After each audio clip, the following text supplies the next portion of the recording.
Eu vi Agora uma foi. dúvida. Maravilha. Vitinho Cunha, o tema da live é renda fixa, para a gente explicar especialmente o mercado de crédito privado. Então vamos lá. Ian, Vamos lá. primeiro, obrigado por aceitar o nosso convite. A gente tem o prazer aqui de trocar ideia com gestores que a gente é mais próximo, que a gente mais admira, que a gente mais confia. E não à toa a gente provoca essa live justamente para que esses vídeos sirvam de conteúdo, informação para a maioria dos clientes, que inclusive são cotistas dos produtos, né? Sim, Então, eu acho que é uma estratégia muito legal da gente mostrar quem são os gestores, das pessoas saberem quem são as pessoas por trás do produto, né? ótimo. Então, gente, o Ian é gestor responsável pelo fundo Gama Top, um fundo de crédito privado, um dos melhores fundos de crédito privado da indústria. O Ian aí, eu acho que tem aí uma longa experiência aí nesse mercado. São aí mais de 20 anos, né, Ian? Sim. Mais de 20 anos em crédito. Apesar de não parecer aí, porra, não fazendo um elogio, mas, porra, tem aí, tem cara de garoto. Mas, pô, queria que você, pô, rapidamente aqui falasse um pouco da tua história no mercado, especialmente Bom, no mercado de crédito, para tá a bom. turma saber quem é o Ian que está na responsa do fundo. Tá bom. Bom, obrigado aí. Acho que como você falou, esse canal de comunicação com os investidores, com vocês, ele é sempre muito importante. Num momento como a gente está vivendo agora, torna-se ainda mais relevante até para a gente passar a nossa visão do mercado e para que vocês tomem as melhores decisões possíveis, né? Como você falou, estou aí no Exato. mercado há 25 anos, na verdade. Comecei trabalhando lá no Banco Icatu, depois trabalhei num asset independente que alguns sócios da Icatu montaram. Depois eu fui o head de renda fixa da Icatu Hartford na época, que é a Icatu Seguros, que hoje é a Icatu Vanguarda. Trabalhei num hedge fund na Bozano e há 2 anos atrás fundei aqui a Gama com o propósito de ser uma gestora 100% focada em crédito privado e soluções de capital alternativo. A gente tem também uma área de private equity e de feeder funds que a gente traz os gestores lá de fora, mas eu sou o responsável pela parte de crédito e renda fixa, como eu fui aí pelo menos nos últimos 20 anos fazendo gestão desse tipo de ativo. Legal. Fazendo aí um paralelo rápido, e acho muito legal, eu trabalhei na Icatu Hartford, Sim, poxa, meu primeiro estágio, e a escola Icatu é muito forte, né? A Icatu formou muita gente boa no mercado, não, evidentemente, não querendo dizer que eu sou bom, muito pelo contrário, mas quero dizer que foi uma grande escola, especialmente aí na formação de pessoas boas e tudo mais. Muita gente boa passou por lá, e uma coisa legal que a gente tem em comum, né? Acho sim, que você passou por 2 vezes no grupo, né? exato. A Icatu, como tem uma visão de longo prazo, tem, especialmente na seguradora, né, tem uma visão ali de gerir recursos orientados à previdência. Perfeito. Então, tem uma visão de investimentos com muita tese, com muita filosofia, o que é muito legal, né? Exato. O que é Não muito só legal. nós dois, né? Como meu sócio aqui é o Falcão, que era o nosso chefe lá na época, que era o presidente da Icatu, né? Então a gama que a Pois gente é, montou, basicamente eu e o Falcão, que era o nosso chefe. muito legal, muito legal. E, bom, vamos falar um pouco do cenário, do que aconteceu no crédito privado. Perfeito. Crédito privado, historicamente, é uma classe de ativos considerada até, dependendo do grau de risco dos ativos que você compra, considerada conservadora, né? Tem basicamente aí duas linhas, a linha de high grade, que é a linha de compra de ativos de alta classificação de risco, e a linha de high yield, que é você operar ali no meio do caminho, um pouco abaixo da alta classificação de risco, em troca de prêmios maiores, né? Exato.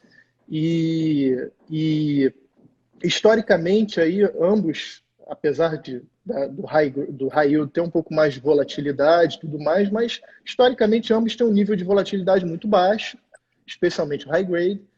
E nas últimas semanas aí esse nível de volatilidade subiu bastante, né? Perfeito. Os ativos, eu acho que no fim das contas essa crise ela trouxe um teste de estresse para tudo, né? Sim.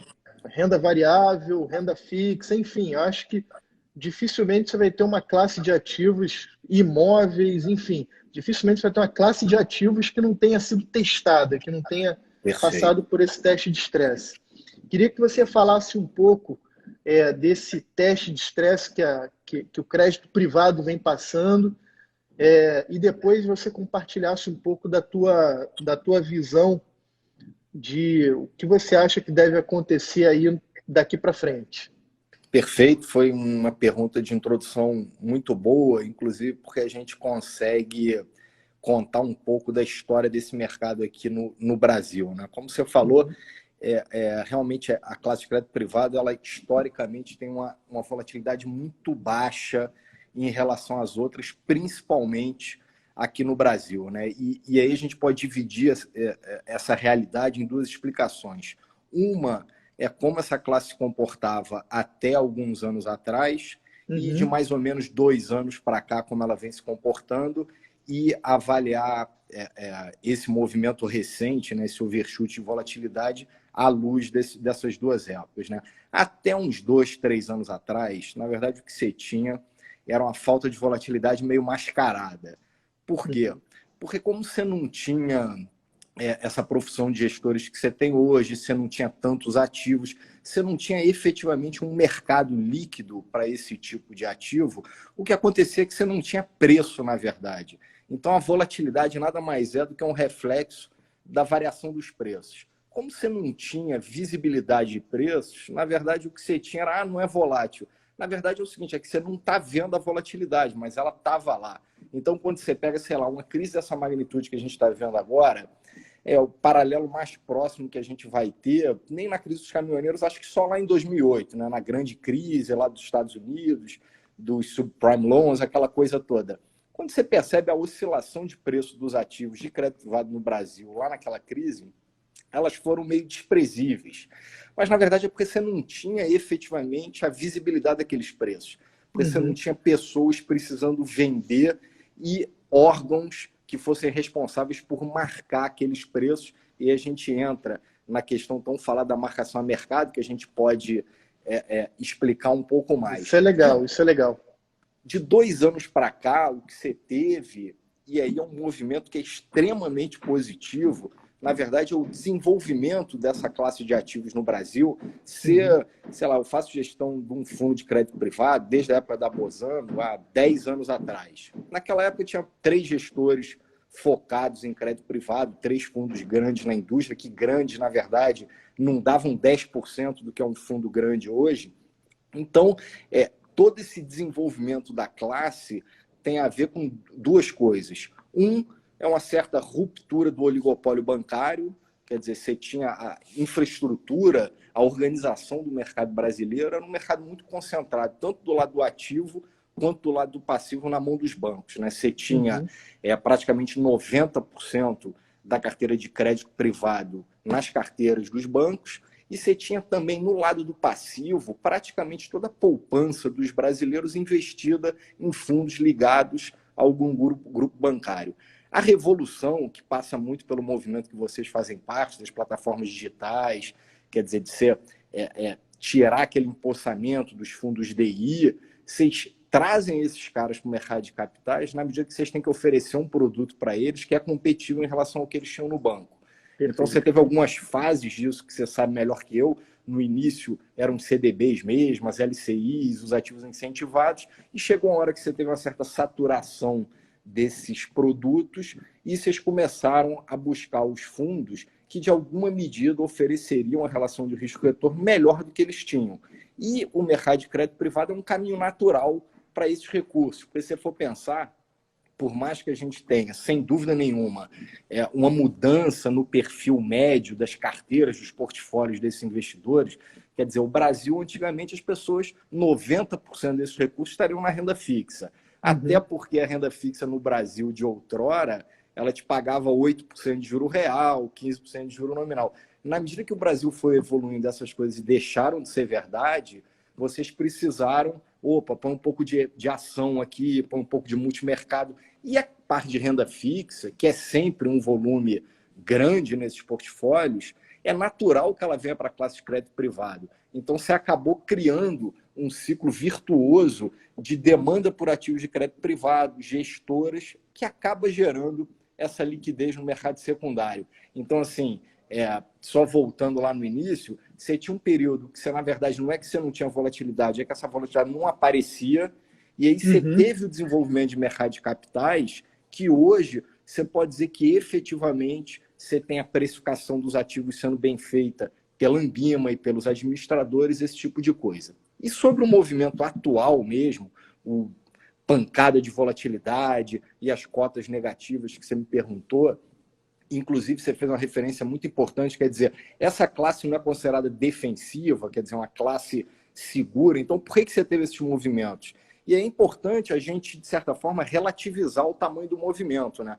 Porque, assim, vamos lá, hoje você tem uma marcação de mercado eficiente, você tem realmente uma transparência de preços que acaba refletindo nas cotas das carteiras. Agora, você teve ali no pior momento dessa crise, a Bolsa caindo perto de 45%, os próprios títulos públicos, quando você mede pelos índices IMAB, IMAB+, caindo 15%, o IFIX caindo 15% a 20%. E essa classe de crédito privado, quando você pega na média, você teve quedas entre 5% e 7%, mais ou menos, dos fundos. E se você conseguisse achar um índice, você tem lá o IDA, mas não é um índice muito bom. Mas, assim, de forma geral, você pode considerar que a classe caiu entre 5% e 7%. Quando você relativiza com os outros movimentos, ela é sim uma classe defensiva. Porque quando você tem quando você tem algum investimento, que você faz uma carteira diversificada, você tem um pouco de ação, um pouco de multimercado, um pouco de crédito, certamente a parte de crédito, por mais que seja uma performance que destoe da média histórica, do que as pessoas estão acostumadas, e com o próprio objetivo de rentabilidade, isso é verdade para todas as classes. Ela, de certa forma, defendeu o seu portfólio. Quer dizer, você imagina que com o otimismo que a gente tinha no final do ano passado, as pessoas podiam ter, não, então vamos botar 100% em equities, em bolsa, 100% em multimercado e tal. Você teria perdido 50% do seu patrimônio, não 5%. Então, para começar, é legal relativizar e falar, olha, é uma performance que destoa da história, da média histórica e da volatilidade da classe, mas ela sim se comportou de forma defensiva. E aí uma explicação um pouco mais técnica, mas que é interessante, é que isso é simplesmente porque você tem um direito em relação às empresas que ele é mais sênior em relação aos outros. Quando você tem uma empresa, qualquer empresa, você tem lá o balanço da empresa. A dívida sênior, que é o que a gente tem, compõe 90% dos investimentos desse tipo de fundo, isso é a primeira coisa que a empresa tem que te pagar. Depois que ela pagou tudo, o que sobra é o dividendo que vai para o acionista.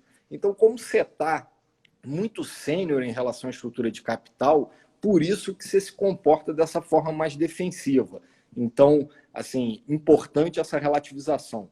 É um movimento atípico, realmente é um impacto que destoa, a gente não pode subestimar o impacto que vocês têm em lidar com os clientes, explicando, olha, mas como é que um fundo de renda fixa caiu 5%? Mas olha, pensa que a Bolsa caiu quase 50%, que os títulos públicos caíram também, você pega o NTN-B longa, caiu 20%. Então, quer dizer, quando você relativiza, dada a magnitude de uma crise desse tipo, ela se comportou de forma defensiva. Perfeito. Então, assim, acho que essa pontuação ela é importante. É importante, claro.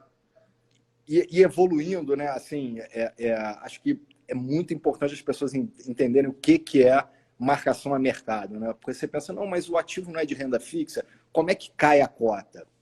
Então, assim, por conta da transparência e por conta de um tratamento equânime entre os investidores, o que acontece? Imagina que você tem um investidor que está lá no fundo, e aí tem um ativo de crédito qualquer, que é um ativo de renda fixa, que você comprou a uma taxa, vamos supor, 110% do CDI.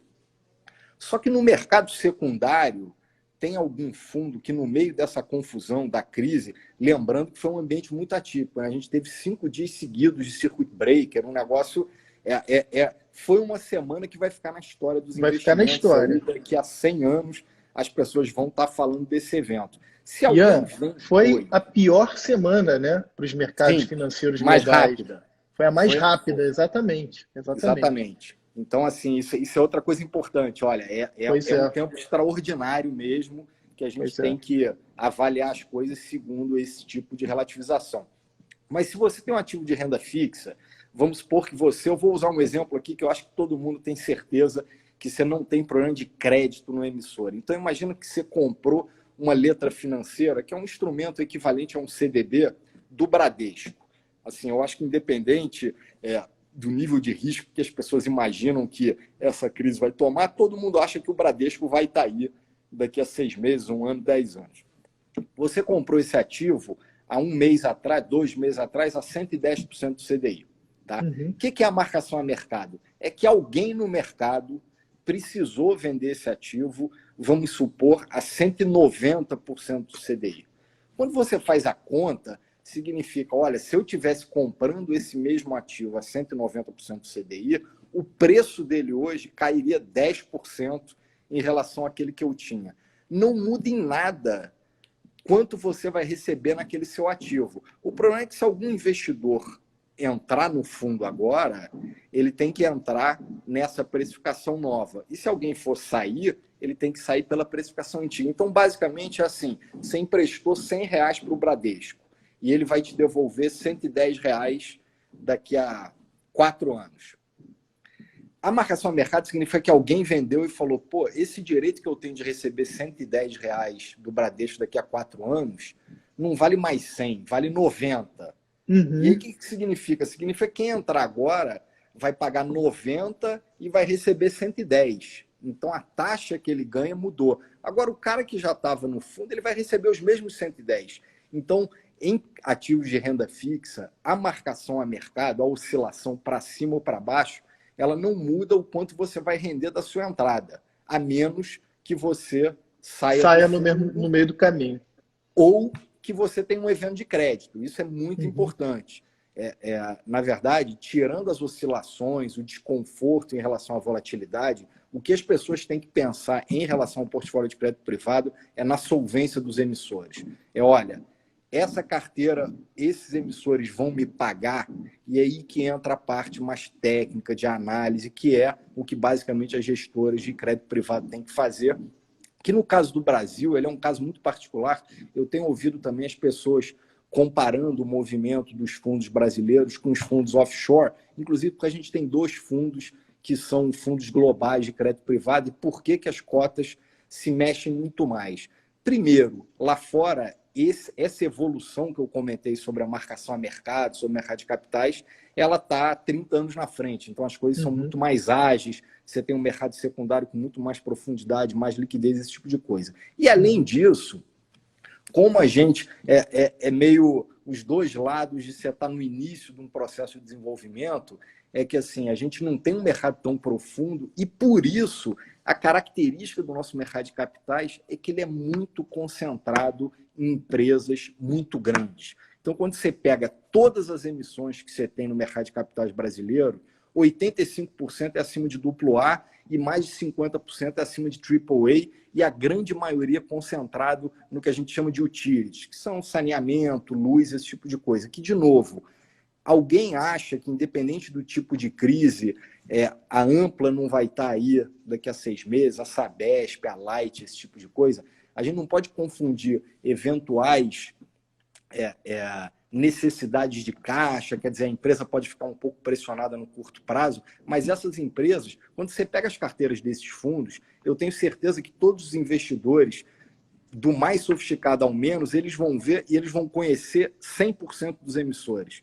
Eles vão olhar e falar, caramba, é a AES, é a Light, é a Loja Americana, são nomes que você pensa, olha, esses caras realmente, e isso é inclusive um detalhe que talvez não venha tanto ao caso, mas é interessante que nessas crises de liquidez, normalmente, esse tipo de empresa sai maior da crise, porque os competidores marginais, que são os caras menorzinhos, esses vão caras ficando pelo caminho. Vão ficando pelo caminho, e essas grandes empresas normalmente aumentam o market share em crises.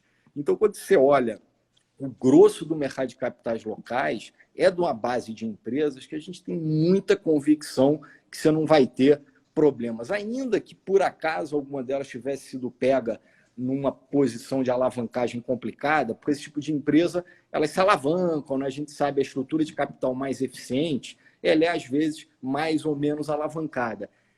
Essas empresas elas têm uma outra característica muito importante, que é a história da bancabilidade. é o seguinte, tem até uma anedota que fala, olha, você deve 10 mil reais para o banco, o problema é teu. Você deve 5 mil, o problema é do banco. Essas são as empresas que devem 5 bi. Então, quando elas estão lá meio estouradas, quando elas... estouradas nenhuma tá, porque até a gente estressou toda a carteira. Quando você vê, você tem pouquíssimas dessas empresas efetivamente precisam de alguma coisa, mas a gente viu no auge dessa crise, né, há uma semana para trás, várias dessas empresas que compõem essa característica média do mercado vieram com emissões no mercado primário, que é justamente o empresário olhando e falando, olha, eu não tenho problema, mas a gente vai passar aí um trimestre ou dois difíceis, eu quero pegar um dinheiro para reforçar meu caixa, para eu ter convicção que eu não vou precisar, eventualmente, numa situação pior. Então, todas vieram no mercado primário e fizeram dívidas direto com os bancos, com o Bradesco, com o Itaú, com o Santander, esse tipo de gente, para passar essa fase mais crítica. E uma característica importante desses deals é que eles foram todos curtos. Por quê? Porque a empresa, sabendo que está num momento que ela vai ter que pagar uma taxa maior, ela não quis tomar uma dívida mais cara por muito tempo, para ficar pagando esses juros mais altos. Então, ela toma 1 ano, 2 anos, só para passar esse ambiente e depois, lá na frente, está business as usual, que é o que a gente acha que vai acontecer. Então, assim, tentando resumir isso tudo que eu falei, efetivamente, um movimento destoando das expectativas e da história. Dito isso, foi um mercado extraordinário. Então, dentro do quão extraordinário foi esse mercado, a classe até se comportou de forma defensiva. Dito isso, na coisa mais importante, esquecendo que marcações a mercado e volatilidade não impactam seu resultado final se você não sair, então vamos ver a qualidade de crédito das empresas. E o que a gente tem é que o mercado de capitais brasileiro é muito concentrado num tipo de empresa que dificilmente terá problema de solvência. Então, assim, isso é como se chama na nutshell, o que a gente viu desse movimento. Legal, legal. Porque, de fato, tem muita gente preocupada aí sobre a saúde financeira das empresas, muita gente olhando aí exemplos de empresas ao redor de casa mesmo, Sim. E vendo lojas fechadas, um pequeno comércio muito, mas muito afetado. E aí a turma imediatamente fica preocupada com a chance de ter aí eventuais calotes e por parte das empresas. Mas uma resposta legal que você trouxe é, primeiro, o mercado de renda fixa no Brasil ainda é um pouco, o mercado de capitais de renda fixa no Brasil, ainda é um pouco restrito a grandes nomes, né? De Exato. poucos setores, né? Não são muitos setores que acessam esse mercado. Então, na realidade, quando você entende, não, tudo bem, a maioria dos investidores individuais, pessoas físicas, param, olham a sua realidade, olham o que tem ao seu redor, mas não podem fazer disso uma proxy da carteira do fundo que eles investem, né? Perfeito. É importante fazer esse comparativo. Não, tudo bem, a gente pode entender que na economia real e que, ali no cenário geográfico que a pessoa está inserida, você pode ter uma crise, alguma coisa até maior, lojas fechando, enfim, comércio quebrando, entre outras coisas. Mas isso não é a proxy de que a tua carteira do fundo de crédito vai sofrer a mesma coisa, porque você precisa olhar quais são os ativos que compõem a carteira. Perfeito, exatamente. E aí você pode dar alguns exemplos de nomes que compõem a carteira do Gama? Claro, olha, assim, de novo, utility, né, que são as grandes prestadoras de serviço. Então, a gente tem Ampla, Light, Sabesp, AES, a gente tem Loja Americana, são basicamente, tem as concessionárias de rodovia, a Rodovia das Colinas, que aí são nomes que as pessoas não associam tanto, mas que são normalmente empresas AAA, porque é uma estrutura de capital bem amarrada, independente do impacto na margem que você tem efetivamente da queda de fluxo de veículos, esse tipo de coisa. A gente acha que, dado o tipo de empresa, dado, assim, é um serviço que a gente chama meio de vital, né? Olha, você vai ter primeiro que você tem, de novo, o governo entende a necessidade desse tipo de serviço está sendo São prestado. estratégicos, né? São estratégicos, então, de certa forma, isso não vai ter problema. E é importante lembrar também que tanto o nosso como os fundos desse tipo, eles têm um pedaço da carteira que são de ativos bancários, né? Então, você tem lá Itaú, Bradesco, ABC. O sistema bancário é importante também, eu não comentei, mas diferente do que aconteceu na crise de 2008, que o sistema bancário estava relativamente alavancado, tanto o setor corporativo quanto o sistema bancário brasileiro, por conta daquela recessão que a gente teve há 4 anos atrás, 5, 4 anos atrás, foi feito um grande ajuste em relação à estrutura de capital das empresas. Então, não só elas alongaram dívida, reperfilaram as estruturas de capital, como a gente tem que lembrar que mesmo com spreads, nossa, estão pagando CDI mais 4 e tal, lembra que o CDI está perto de 3,5. Então, assim, todas essas empresas pagavam 15% só de CDI alguns anos atrás. Então, o ganho de saúde financeira que o setor corporativo teve nos últimos anos foi muito grande. E o sistema bancário, como você teve aquele ambiente todo recessivo, eles vieram desalavancando, melhorando a estrutura de capital, melhorando o índice de Basileia. Então, a gente tem os 2 grandes grupos de ativos que você tem nesses fundos, que são os corporativos.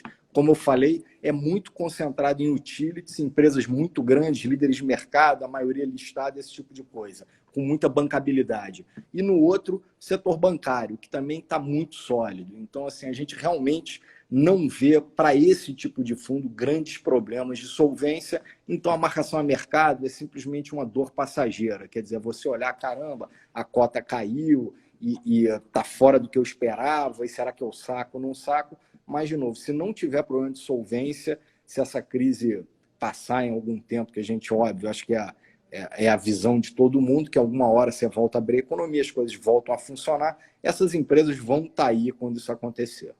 E de fato, o que você falou em relação à senioridade dos títulos, para o problema chegar no credor, que no caso somos nós, né, como cotistas do fundo, o problema é chegar no credor, essa onda precisa pegar muitos problemas anteriores, né? Perfeito. Primeiro vai no acionista, Perfeito. Depois atinge o caixa da empresa. Quando queima todo o caixa da empresa, a empresa não consegue recompor esse caixa que chega no crédito.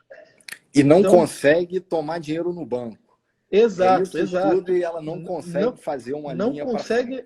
Não consegue nem acessar o mercado de capitais, nem tomar dinheiro em banco, e aí sim chega no crédito emitido. Então, tem muitas barreiras aí para esse problema chegar, de fato, numa crise de solvência, especialmente desses nomes que estão na carteira do fundo. Então, fica claro que hoje não é um cenário aí problemas de solvência no portfólio, né? Não. Acho que essa é uma mensagem muito importante, porque quando a gente fala de marcação a mercado, a gente fala de problema, é uma perda temporária. Exato. Assim como muitas vezes a marcação a mercado te dá ganhos excepcionais temporários, né? Perfeito. Importante também observar por esse ponto de vista, que você pode ter uma marcação muito boa para o papel que você carrega na carteira, coisa que já aconteceu também no passado. Que é, inclusive, como deve se comportar o mercado para frente. Quer dizer, a gente acha que a parte mais aguda da crise, a volatilidade diminuiu, quer dizer, óbvio que a gente não é futurologista, o que a gente faz é entender muito bem disso que a gente comentou, que é da solvência das empresas. Agora, a temperatura do mercado, a volatilidade diminuiu, quer dizer, as coisas, o mercado está com muito mais profundidade, mais liquidez, e a gente já está vendo pela primeira vez cotas positivas nos fundos, e eu acho que volatilidade nunca vai embora rápido, né? Você tem um pico de volatilidade, só que a gente teve aí 3 semanas de volatilidade só de cota negativa. Provavelmente o que vai acontecer para frente é que a gente vai ter um período ainda com volatilidade, só com ganhos de capital. Como é que é isso? Aquele ativo lá que a gente comentou, que virou 190, quando ele voltar para 150, a cota vai subir proporcionalmente ao que ela caiu. Até que os ativos se equilibram no nível de preço que vai ser a nova realidade de carrego para esses fundos. Então, você tem aí... eu imagino que o equilíbrio dos fundos, lembrando, né, nós e a indústria trabalhavam esse tipo de fundo com carrego médio entre 110 e 115 do CDI, que era meio o que os preços de mercado acabam dando a resultante, tirando os custos do fundo. Uhum. Depois dessa crise, a gente hoje tem um carrego perto de 200 do CDI, 180, entre 180 e 200, dado o estresse de preços de mercado, de marcação a mercado que a gente presenciou. Eu acho que com essa crise, com o tempo, a volatilidade vai cair e a gente vai ter ganhos de capital revertendo essas cotas negativas que a gente teve, até que o mercado vai se equilibrar num nível... Um novo carrego, né? Um novo carrego que eu acho que vai ser alguma coisa entre 120 e 130, que Perfeito. é depois de um tempo, de algum tempo. E só a diferença do 180, 200 por 130 significa que a cota vai subir uns 5% para compensar isso que perdeu. Então, é mais ou menos assim que a gente está vendo aí o desenrolar do mercado. Perfeito. Claro que isso é um pouco futurologia, um pouco. Exato. E claro também que não tem nenhum tipo de garantia envolvido, ou simplesmente uma opinião, a nossa percepção. Perfeito, perfeito, sua percepção. Isso assim, desdobrando para o cotista, imagina que um cotista tenha entrado em fevereiro, um pouco antes aí de explodir a crise. Ele tinha uma expectativa de retorno no fundo da ordem de 110% do CDI. Isso. De repente, o fundo teve uma queda. Sim. E a nova expectativa de retorno dele, atual, pós-queda, é de um retorno da ordem de 200% do CDI no carrego. Exato. Né? Perfeito. É óbvio que no meio desse caminho, os agentes de mercado olham para os ativos e falam, acho que está muito barato. Perfeito. Então, os ativos vão remarcando para cima, de modo a cada remarcação para cima ter um novo carrego. Perfeito. Perfeito. Perfeito. Exatamente isso. Isso, evidentemente, se não tivermos nenhum evento de solvência no caminho. Perfeito. O evento de solvência, sim, seria uma perda definitiva. Uma perda definitiva. Legal. Perfeito. Coisa que a gente não vê, né? A carteira tem bons nomes, a carteira... Aí, uma coisa legal da gente desdobrar para quem nos ouve é qual é o prazo médio, qual é a duration, né? Digamos que a duration, para quem não conhece esse termo, seja o prazo médio de devolução do dinheiro da carteira do fundo. Sim. Da devolução por parte dos vencimentos dos fundos, ou seja, quem devolve é o próprio emissor. Perfeito. Qual é a duration média do fundo? O nosso fundo hoje está perto de 2,5 de duration. Perfeito. 2 anos e meio. Significa que imagina que você comprou um título hoje e ele vence daqui a 2 anos e meio. Se ele não tem nenhum fluxo de amortização, o duration dele seria 2,5. Agora, imagina que você comprou um título que vence em 3 anos e ele tem fluxo de amortização, sei lá, mensais. Então, o duration vai ser mais ou menos metade desse valor, porque você vai recebendo um pedaço daquele dinheiro ao longo do tempo. Ao longo do tempo. 2,5. Então, 2,5 é mais ou menos o nosso duration. Isso significa que com movimentos, essa marcação a mercado que a gente comentou, mais ou menos 100 bases, quer dizer, 1% de variação nas taxas que os ativos estão marcados, significa que o fundo sobe 2,5%. É mais ou menos, isso é uma coisa um pouco mais técnica, mas assim, esse movimento de abertura significou que o mercado inteiro ele se deslocou mais ou menos 3% de abertura de taxa. Então, quando você pega os nomes específicos e vê, são esses números realmente que a gente acha que não fazem sentido. E o que você comentou sobre o movimento da marcação é muito importante, porque uma coisa que a gente sabe das crises é sempre difícil se antever qualquer coisa, mas uma coisa que é meio óbvia é que os preços não ficam distorcidos muito tempo. Quer dizer, você tem um período de choque, de aumento de volatilidade, é muito difícil você ficar com um fundo rendendo 200% do CDI durante anos. Isso não existe. Porque em algum momento os agentes reprecificam isso, você cai o carrego, só que aí você tem o ganho de capital na cota. Então, a sua descrição foi perfeita. Perfeito. O que é até absolutamente compreensível, porque quando as pessoas entendem que há muito prêmio e desproporcional ao risco envolvido, os agentes de mercado imediatamente se movimentam para capturar essa oportunidade, né? Perfeito. A ineficiência de mercado ela existe, mas ela é temporária, né? Perfeito. Na realidade, aí, os bons operadores de mercado são aqueles que sabem encontrar essas ineficiências e e Sim, explorá-las bem, né? Que, perfeito, no caso, é uma que a gente tem aí com muita clareza, né? O mercado de perfeito. crédito privado entrou numa ineficiência muito clara, né, nessas últimas semanas. Inclusive, tem uma informação interessante, quer dizer, normalmente alguns players que não são participantes desse mercado, mas que Uhum. são os players mais smart money, né? O pessoal Tático, né? O pessoal mais mais, tático ali. pessoal mais tático, teve perfis de investidores que nunca atuaram nesse mercado, mas as distorções foram tamanhas que os compradores marginais que fizeram esse último movimento de fechamento de taxa, quer dizer, que os preços subiram e que, de certa forma, amorteceram aquela volatilidade, foram hedge funds, quer dizer, os fundos multimercado, e até fundos de bolsa e as tesourarias de banco. Então, quer dizer, as Olha, tesourarias de banco normalmente atuam, agora, fundo de bolsa comprando foi uma coisa que eu nunca tinha visto, e os multimercados também muito ágeis e compraram bastante título de crédito privado local. legal, legal. É, são gestores que buscam retorno absoluto, né? Exatamente. Querem encontrar distorções, ineficiências de mercado para entregar o melhor retorno para os Perfeito. cotistas, né? Muito legal, Ian. Pô, acho que ficou super clara essa questão. Eu acho que a grande parte dos investidores individuais conhecem pouco dessa dinâmica de PU, de preço unitário Sim, versus taxa, de marcação a mercado versus marcação na curva.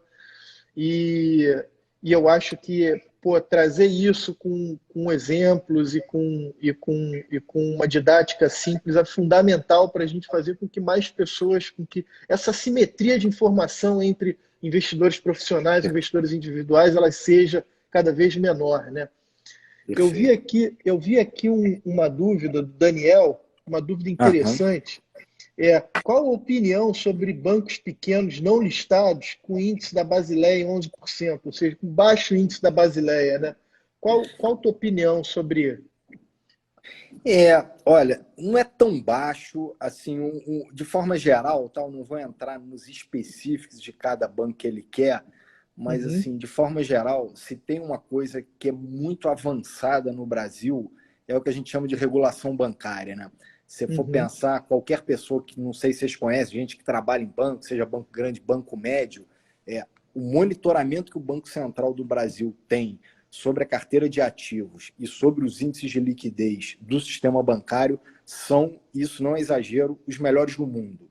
Quer dizer, é muito pouco provável, mesmo num ambiente como a gente está vivendo, o Banco Central ou o sistema bancário ter alguma surpresa em relação à carteira de ativos. É claro que se a gente estivesse entrando num movimento onde tivéssemos vindo de um movimento grande de expansão de carteira, em setores middle, esse tipo de coisa, eu estaria mais assustado. Mas o que a gente tinha não era isso. Na verdade, era uma retomada é, relativamente tímida em relação à expansão de carteira, os bancos começando a voltar para o mercado depois daquela recessão que a gente teve, ainda com posições de liquidez bastante sólidas, então tirando alguma coisa ou outra específica de uma carteira de um banco qualquer, você não tem problemas sistêmicos. Assim, o Banco Central, inclusive, publica um relatório sobre estabilidade do sistema financeiro, que ele é muito completo e mostra realmente ali, quando você pega, você tem um histograma de, olha, bancos que eventualmente, num cenário catastrófico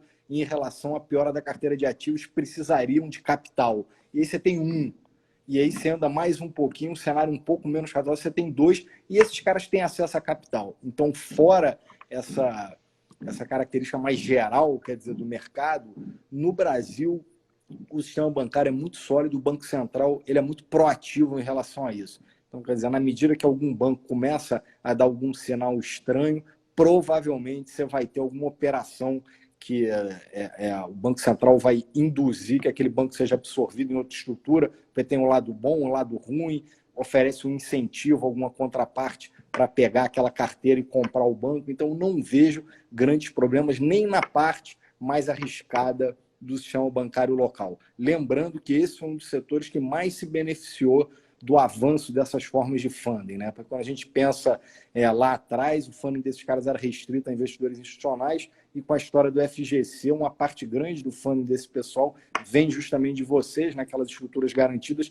Então, eles conseguiram realmente cair muito custo de funding. Quando você cai, tem que pensar o seguinte: tipo de risco que você quer tomar numa carteira, ele acaba sendo uma variável do seu custo de funding. Porque se você toma muito caro o dinheiro, você vai ter que dar dinheiro caro para você ganhar dinheiro. Como caiu muito o custo de funding, mesmo esses bancos mais marginais, menores, pequenininhos, conseguiram manter uma carteira. E como eles são muito nichados, você tem um banco que é bom no middle, você tem um banco que funciona meio como uma factoring, mas esses caras têm muito skill em fazer esse tipo de coisa, então eu acho que mesmo na parte mais arriscada do sistema bancário, isso dificilmente teria problema. E o índice de Basileia, ainda que ele tente, de alguma forma, traduzir a qualidade da carteira, ele é meio um índice meio genérico, né? Porque você tem ali dentro umas médias ponderadas, dependendo da classe de ativo que você está. Então, por exemplo, crédito consignado é um ativo muito pouco arriscado do ponto de vista de solvência, né? Um desconto em folha, de servidores. Então, ele ocupa pouco espaço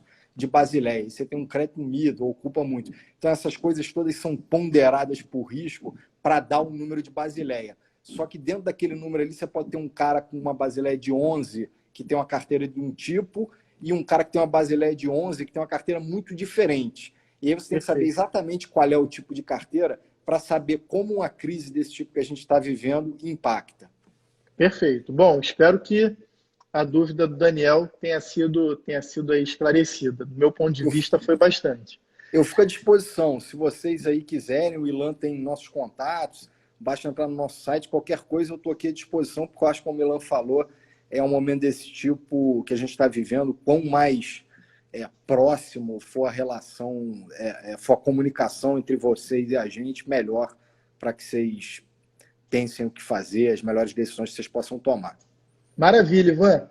Bom, acho que ficou legal, a gente conseguiu aí fazer um bom resumo, bastante claro, bastante sintético aí do que a gente vive hoje no mercado de crédito. Falamos sobre as expectativas do que deve acontecer daqui para frente.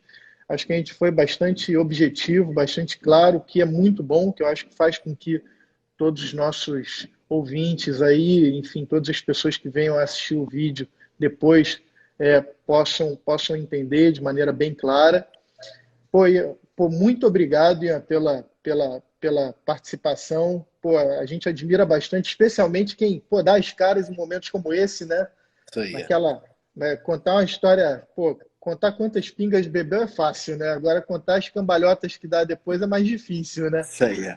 E é um momento realmente que as pessoas precisam de mais informações. A gente aqui está fazendo uma campanha assim, muito, muito grande em torno dos investidores, de trazer mais informação, de deixá-los mais confiantes, mais tranquilos, mais informados. E acho que parte dessa estratégia é falar com todos os principais gestores do mercado, ouvir as opiniões, ouvir os cenários, para que as pessoas possam, primeiro, entender quem são as pessoas e, segundo, entender de fato o que está acontecendo, né? Perfeito. Muito obrigado, Ian. Muito obrigado mesmo. Obrigado vocês, de novo, sempre à disposição aqui. Não canso de reforçar o quão importante é esse tipo de canal com vocês e, além desse tipo de gravação, fico totalmente à disposição aí para quem quiser ligar, mandar e-mail, tirar dúvida, esse tipo de coisa. Acho que o desenvolvimento do mercado de capitais, a revolução realmente passa por vocês, assim, vocês que, Legal. de certa forma, buscam esses portfólios mais diversificados, buscam efetivamente oferecer produtos com a relação de risco-retorno, e em um momento como esse é vital que vocês continuem nesse processo. Então, 100% à disposição. Obrigado aí, um abraço para o Beto, você, todo mundo. Tamo aí. Valeu. Antes de terminar aqui, valeu. E antes de terminar aqui, eu vou reforçar o teu recado das dúvidas. Quem tiver qualquer dúvida, por favor, manda uma mensagem direto para o perfil da BR. Se a dúvida for direcionada a nós da BR, a gente vai responder imediatamente. Se for direcionada ao Ian, a gente vai encaminhar para que essa dúvida seja respondida. Por favor, qualquer dúvida, sugestão, crítica, qualquer coisa, a gente está super aberto para ouvi-los. Um abração, Ian, gente. Obrigado, abração. Obrigado vocês. Tchau. Abraço a todos aí, obrigado por nos ouvirem. Até mais.